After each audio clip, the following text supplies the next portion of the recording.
To go is a crazy thought. We have a life set up. We have jobs, a house, cars, bills, our auto-tamping perfect crema espresso machine, and houseplants. If we go, who's going to water the houseplants? Of course, this is a silly excuse, but aren't they all? I'm attached to the knickknacks on my shelves that will one day be done away with. I need the books on my shelves, the knickknacks, and a 2-car garage, the white picket fence where flowers bloom every spring, and the stereo system that doesn't let the house become silent, the noisy clock that chimes every quarter hour, and the wireless internet that connects us to the outside world. For where your treasure is, there your heart will be also. Matthew 6:21. It is one thing to say that you're not attached to something, and you can give it up knowing that you don't have to. It is another to actually plan on letting things go. There are hundreds of excuses that have run through my mind. All of them are directly related to something of this life. All my belongings and even my life is temporary. No matter how much I do, or how much I store up, one thing is for certain.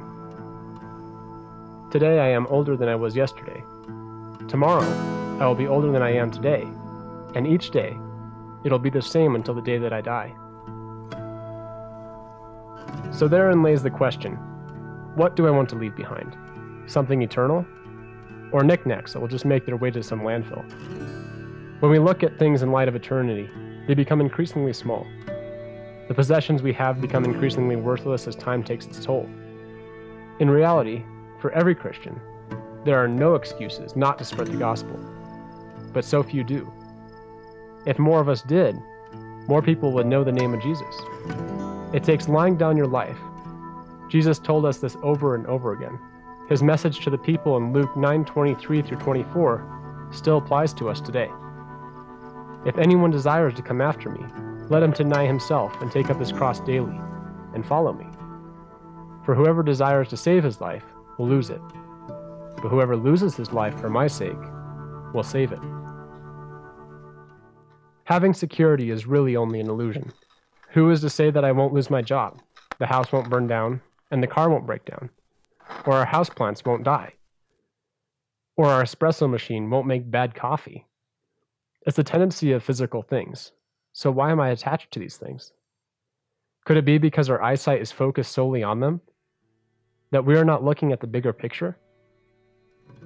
That the very things that God created for us to enjoy and bring us closer to Him have actually taken His place?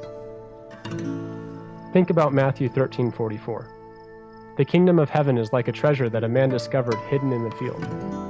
In his excitement, he hid it again and sold everything he owned to get enough money to buy the field. We Christians have found a treasure, a great treasure, God's promise of salvation. That makes it so worth letting go of the trivial things, and even the big things, if they aren't Him. As much as I enjoy the shelves of knickknacks, they are worth little when looking at eternity. Think what we could do if we just got up and left. After all of it is in God's hands anyway.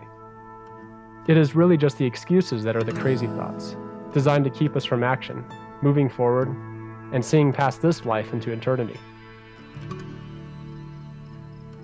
Comparatively, even the poorest people in the country are far richer than many of the people on this planet. God doesn't bless us to stock up our shelves, but to build up eternal treasures. So no matter what things I'm attached to, they are worth so little, and I can leave them behind and just go.